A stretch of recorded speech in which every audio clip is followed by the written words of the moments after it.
Dear students, आज मैं आप सभी के लिए लेके आया हूँ डिपार्टमेंट ऑफ एजुकेशन का एक साइंस का प्रैक्टिस सेट पेपर जो एग्जैक्ट कॉपी है किसकी सीबीएसई में जो मई में हमें डेट रिलीज़ हुई है उसके पैटर्न की कि किस तरह का पैटर्न उसमें आएगा। उसके एग्जैक्ट उन्होंने दिखाया किस तरह सिलेबस आएगा, किस तरह के क्वेश्चन उसके अंदर आएंगे। पूरा 2020-21 का उन्होंने प्रैक्टिस पेपर डाला है। मैं आपको विद सॉल्यूशन आपको पूरा पेपर दिखाने वाला हूँ, तो वीडियो को एंड तक देखिए। जैसे कि आप देख सकते हैं, सबसे पहले 3 घंटे का टाइम है, इंस्ट्रक्शंस है। ये विज्ञान का हिंदी मीडियम का है प्रैक्टिस सेट।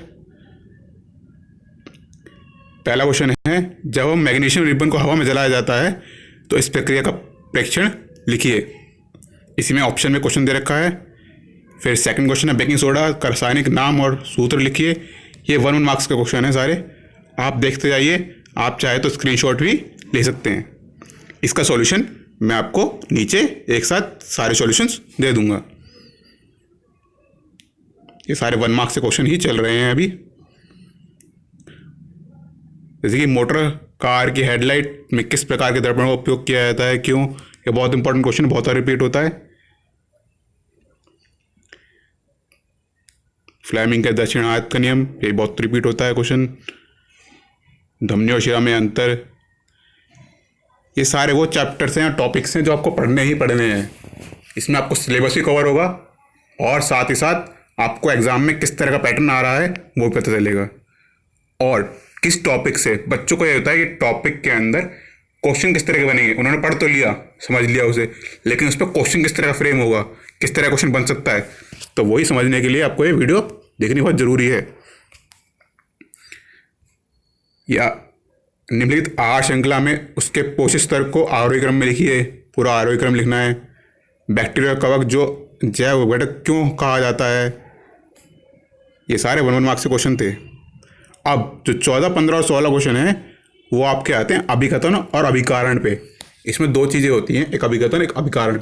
अभिकथन तो कोई बात हमने कह दी, कोई कथन है, अब वो सही है या गलत पहले पता लगाना है। अगर वो सही है तो है ना कारण, कि जो कथन है उसका जो कारण है वह भी सही है या नहीं है, और कारण उस पर निर्भर करता भी है कथन पे या नहीं। ये दोनों बातें हमें देखनी होती है। चलिए क्वेश्चन देखते हैं। जैसे कि आप देख सकते हो, ए है कि हमारा ए मतलब अभिकथन और आर मतलब अभिकारण, दोनों सत्य हैं, यानी दोनों सही हैं। और आर क्या है, जो अभिकारण है वो कथन का सही व्याख्या करता है। दूसरा है अभिकथन अभिकारण दोनों ही सत्य हैं, लेकिन जो कारण है वो कथन को मतलब कथन से रिलेटेड नहीं है। तीसरा है कि ए सत्य है लेकिन उसका कारण जो है वो रिलेट भी नहीं करता, गलत भी है। तीसरा ही कथन और कारण दोनों ही गलत है।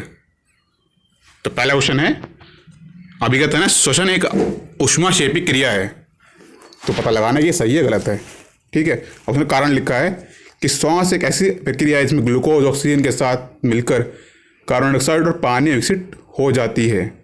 यह प्रक्रिया कुछ ऊर्जा भी छोड़ती है। तो बताना है कि कारण जो है वो अभिकथन से संबंधित है, हाँ संबंधित है, और बताना है सही है गलत है, और जो ऊपर बात लिखी है उसकी सही व्याख्या कर रहा है या नहीं कर रहा। तो इस तरह से हमारा क्वेश्चन नंबर 14, 15 और 16 ये 3 क्वेश्चन है, ये भी 1-1 मार्क्स के ही हैं। अब क्वेश्चन आए थे हम 17 से 20 पे। ठीक है, 17 से 20 के अंदर क्या है, इन प्रश्नों में किसी भी 4 उपभाग के उत्तर की अपेक्षा की जाती है। तो उसमें 4 ऑप्शंस होंगे, आपको उसमें से बताना है। इसमें उन्होंने लिखा है कि 1 से 5 तक 17 के अंदर ही 4 पॉइंट हमारे 5 क्वेश्चन हैं। किन्हीं 4 प्रश्नों को उत्तर देने हैं हमें, 5 में से किसी 4 को चॉइस दे दी उन्होंने कि आप एक क्वेश्चन छोड़ सकते हो। इन्होंने पूरा एक पैसेज टाइप में दे रखा है, इससे रिलेटेड ही सारे क्वेश्चन आपके होंगे। आपको बताना है विभिन्न जीवों में ऊर्जा प्रदान करने के लिए ग्लूकोज का ऑक्सीकरण करने वाले 2 तरीकों के नाम लिखो। तो A, B, C, D 4 option दिए, आपको कोई भी एक ऑप्शन बताना है। ऐसे ही आपके आप देख सकते हैं 5 क्वेश्चन हैं, उनमें से कोई 4 आपको करने हैं। आप नहीं है लेकिन 4 करने अनिवार्य हैं, 4 क्वेश्चन जरूरी करना। क्वेश्चन नंबर 18 भी है। ठीक है, क्वेश्चन 18 के अंदर भी हर किसी में 4-4 ऑप्शन होंगे, एक सही ऑप्शन है, उस सही ऑप्शन को आपको लिखना है या उसका नंबरिंग भी दोगे तब भी आपको मार्क्स मिल जाएंगे, लेकिन वो सही होना चाहिए। क्वेश्चन नंबर 19 में आपको पूरा पैसेज, ये ध्यान रखिए पैसेज से रिलेटेड ही क्वेश्चंस होंगे। जैसे आपको लेंथ से रिलेटेड दे रखा टॉपिक, तो जितने भी क्वेश्चंस होंगे आपके वो इसी डायग्राम पैसेज से रिलेटेड होंगे। क्वेश्चन के आंसर जैसे आप देखते हो इंग्लिश हिंदी में आंसर उसमें मिल जाते हैं, आंसर इसके अंदर नहीं लिखे होंगे लेकिन इससे ही रिलेटेड होंगे, आपको पता चल जाएगा, इससे बाहर नहीं आएगा। अब जो क्वेश्चन है वो इसी टॉपिक से रिलेटेड चलेगा। हमारे 5 क्वेश्चन जो चलेंगे वो इसी टॉपिक से रिलेटेड चलेंगे, इससे बाहर नहीं होंगे। अभी आपके एक एक नंबर के क्वेश्चन ही चल रहे हैं, भले उन्होंने पार्ट्स में डिवाइड कर दिया है। इस वजह से पेपर थोड़ा लेंथी जरूर हो गया है, लेकिन आप देख रहे हो कि स्कोर गेन करना और लूज करना ईजी हो गया। मतलब जैसे होगा, आपने अगर एक क्वेश्चन छोड़ा तो आपका 1 नंबर ही कटेगा। अगर आपने किसी क्वेश्चन का एक पार्ट भी छोड़ दिया, बाकी 3 पार्ट कर दिए, तो आपको 3 नंबर तो मिल गया, 1 नंबर छूटा, तो इससे आपको स्कोर गेन करना ईजी हो गया कि आपको मतलब पूरा क्वेश्चन, कई बार होता है 4 नंबर क्वेश्चन है आपको आता ही नहीं तो आपने छोड़ दिया। यहाँ पे क्या है, 4 नंबर का क्वेश्चन है लेकिन 4 हिस्सों में डिवाइडेड है, तो आपने 3 पार्ट भी करते हो तो 3 नंबर मिले, चौथा पार्ट का नंबर नहीं मिलेंगे। तो यहाँ बेनिफिट होगा कि आपको स्कोर गेन करना ईजी हो जाएगा। अब आए थे हमारे खंड बी, यानी 2 मार्क्स के क्वेश्चन, यानी 1 से 20 तक सारे 1-1 मार्क्स के क्वेश्चन थे। ठीक है, वो पॉइंट्स में थे इसलिए 4 मार्क्स का क्वेश्चन था, लेकिन वो 1 मार्क्स के 4 पार्ट थे तो डिवाइड हो गया, उन्हें 1 मार्क्स में ही काउंट करेंगे। अब देख रहे हैं आप, ये 2 मार्क्स के क्वेश्चन है, यानी थोड़ा lengthy as compare to questions, length थोड़ी बढ़ जाएगी आंसर की। ठीक है, पहले आप 1 लाइन में लिख रहे थे, अब 2 से 3 लाइन में आंसर होगा।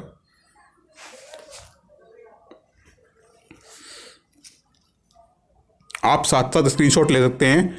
आपको किसी क्वेश्चन में भी डाउट हो कि आपने कभी क्वेश्चन पढ़ा ही नहीं है या आपको बहुत ज़्यादा डाउट है, तो आप मुझे कमेंट में लिखिए, मैं उसका एग्जैक्ट एक्सप्लेनेशन आंसर दूंगा आपको। ये क्वेश्चन नंबर 3 है।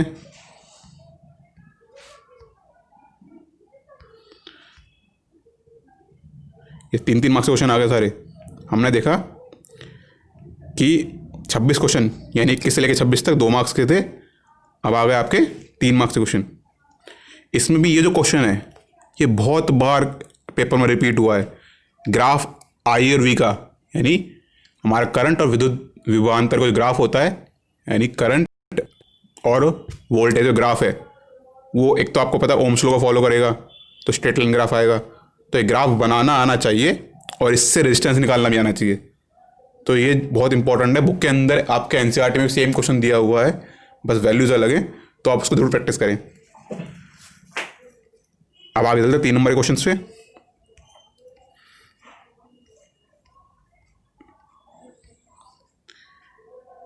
ये आपके 3 नंबर के क्वेश्चन चल रहे हैं। अगर आपको लग रहा है वीडियो फास्ट चला रहा हूँ मैं, तो आप वीडियो को पॉज करके देख सकते हैं या स्क्रीनशॉट ले सकते हैं, जैसा आपको ठीक लगे। इवन मैं PDF भी डाल दूंगा, अगर आपको PDF चाहिए तो आपको PDF भी मिल जाएगी। ठीक है, ये लास्ट क्वेश्चन था। जैसे कि आप देखोगे 33 क्वेश्चन के बाद जो 34 क्वेश्चन है 5 मार्क्स का है।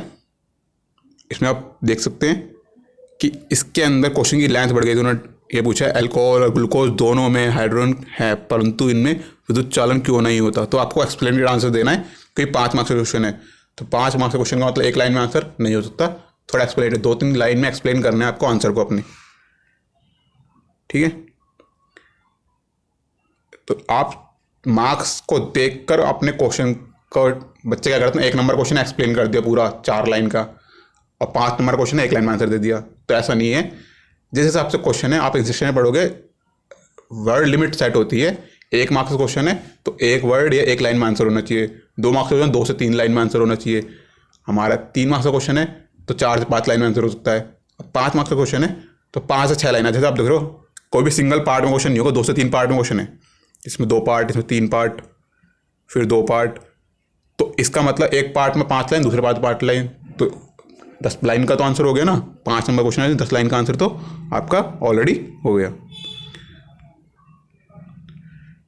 ठीक है, बच्चे फिजिक्स में डरते हैं तो मैं फिजिक्स के क्वेश्चन का एग्जैक्ट एक्सप्लेनेशन या सॉल्यूशन दिखाऊंगा किस तरह से सॉल्व करना है जिससे आपको फुल मार्क्स मिल जाएंगे। आप देखेंगे इसकी मार्किंग स्कीम और साथ साथ आंसर की भी कह सकते हैं आप किस तरह की है। जितने भी क्वेश्चन मैंने आपको दिखाए थे सभी का एग्जैक्ट आंसर कितने वर्ड में होना चाहिए, किस तरह से मैंने बताया एक लाइन में आंसर हो। देखो 1 नंबर क्वेश्चन तो 1 लाइन में आंसर हो गया, ठीक है। एक लाइन का आंसर हो रहा है, सबके एक लाइन है या से ऊपर के कोई 1 मार्क्स के आंसर नहीं है। आप देखो आपने अगर 2 पॉइंट लिखे तो आधे मार्क्स के 2। ये मार्किंग से ये समझाई जाती है कि आपने कितना लिखा तो आप कितना मार्क्स मिल जाएगा। अगर आपने अंगूठे के बारे में बता दिया तो आधा मार्क्स मिल गया, तर्जनी उंगली यानी मिडिल फिंगर के बारे में बता दिया तो आधा मार्क्स मिल गया। तो इस तरह से आपके हर स्टेप के मार्क्स डिवाइड होते हैं। आप जितना लिखेंगे उस हिसाब से आपको मार्क्स मिलेंगे, लेकिन वो रिलेटेड टू क्वेश्चन होना चाहिए और एग्जैक्ट आंसर होना चाहिए। अगर आपने कुछ भी लिख दिया तो मार्क्स नहीं मिलेंगे। आपका आंसर जो एग्जैक्ट क्वेश्चन से रिलेटेड ही होना चाहिए। और सबसे बड़ी बात है, कोई भी एग्जाम में क्वेश्चन स्किप तो आप कर सकते हो, लेकिन हमें छोड़ना नहीं है। कोई भी क्वेश्चन आपको आंसर छोड़ना नहीं है, पूरा क्वेश्चन पेपर अटैम्प्ट करके आना है। वो क्वेश्चन जो आपको डिफिकल्ट लग रहे हैं, बिल्कुल नहीं आते, इनका आइडिया नहीं है, उनको लास्ट में अटैम्प्ट करो, ठीक है। उन पर टाइम वेस्ट मत करो, जो आता है करो, स्किप करते जाओ, स्किप करते जाओ, और जो क्वेश्चन नहीं आता उनको एंड में अटैम्प्ट करो। जैसे मैंने बताया था आपको, देखो ए सत्य है लेकिन आर सत्य है, तो हमारा एक्सप्लेनेशन हो गया ना, तो इसका डी पॉइंट जो था वो इसका आंसर हो गया। तो आप खाली डी पॉइंट भी लिखे होगे तब भी आपको 1 मार्क्स मिल जाएगा। आपको इतना लिखने की जरूरत भी नहीं है, अगर आप डी भी लिख दोगे ना तब भी आपका मार्क्स मिलेंगे। ये ऑप्शन वाले क्वेश्चन थे हमारे 17वें में। जैसे तो आप ए बी ए जो भी है, ऑप्शन वाले क्वेश्चन के अंदर क्या आपको पूरा क्वेश्चन उतार, बच्चे क्या करते हैं क्वेश्चन उतारने टाइम वेस्ट करते हैं। क्वेश्चन उतारने के लिए कोई टाइम वेस्ट नहीं करना, केवल आपको आंसर जो है वो लिखना है। 17 का 1 का ए और आंसर, 17 का 2 का ए आंसर, 17 का 3rd बी आंसर, 17 का 4th का ए आंसर। आपको आंसर की आंसर बहुत छोटे लग रहे होंगे ना, आप इन्हें थोड़ा और एलेबरेट कर सकते हैं। अभी तो 1 मार्क्स के क्वेश्चन चल रहे हैं तो छोटे छोटे चलेंगे। जैसे आप देखो 2 मार्क्स के क्वेश्चन, जैसे 2 मार्क्स के क्वेश्चन आ गए, तो यहाँ पे क्या हो गया, देखो एक्सप्लेनेशन शुरू हो गई ना। इस तरह से एक्सप्लेनेशन होती जा रही है। जैसे आपके क्वेश्चन बढ़ते जाएंगे मार्क्स, एक्सप्लेनेशन भी उस तरह से बढ़ती जाएगी।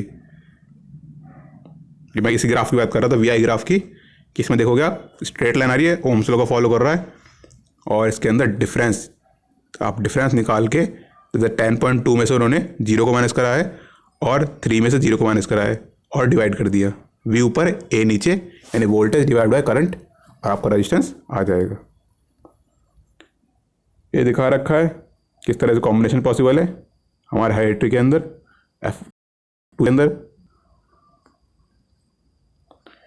यहाँ पे 3 मार्क्स के क्वेश्चन है, तो एक्सप्लेनेशन बढ़ती आ रही है, 3 4 लाइन के आंसर होते आ रहे हैं। और जैसे आप देखोगे 5 मार्क्स के क्वेश्चन, हमारे क्वेश्चन थे 33 के बाद से 5 मार्क्स के। तो ये देखो आप, इतना बड़ा आंसर है, दिख रहा है। ये 3 मार्क्स का 1 2 3, ये 3 मार्क्स, ये 2 मार्क्स का अगला क्वेश्चन, तो टोटल 5 मार्क्स में आपको काफ़ी लिखना पड़ेगा।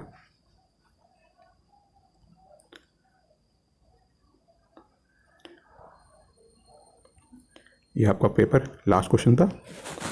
आप स्क्रीनशॉट ले सकते हैं, पूरा सॉल्यूशन क्वेश्चन देखें स्क्रीनशॉट लेके आप देख सकते हैं, प्रैक्टिस कर सकते हैं। आई होप आपको वीडियो पसंद आई होगी। वीडियो पसंद आई है तो वीडियो को लाइक कीजिए, शेयर कीजिए और चैनल को सब्सक्राइब कीजिए। और कोई भी किसी क्वेश्चन में डाउट है, मैं फुल एक्सप्लेनेशन के साथ आपको एक्सप्लेन करूँगा। आप मुझे बोलिए, पेन पेपर के साथ मैं उसे पूरा एक्सप्लेन करने की कोशिश करूँगा। आप मुझसे और कोई जानकारी चाहते हैं सीबीएसई से रिलेटेड, 10th क्लास साइंस से रिलेटेड, तो आप मुझे कमेंट में लिख सकते हैं। Thank you.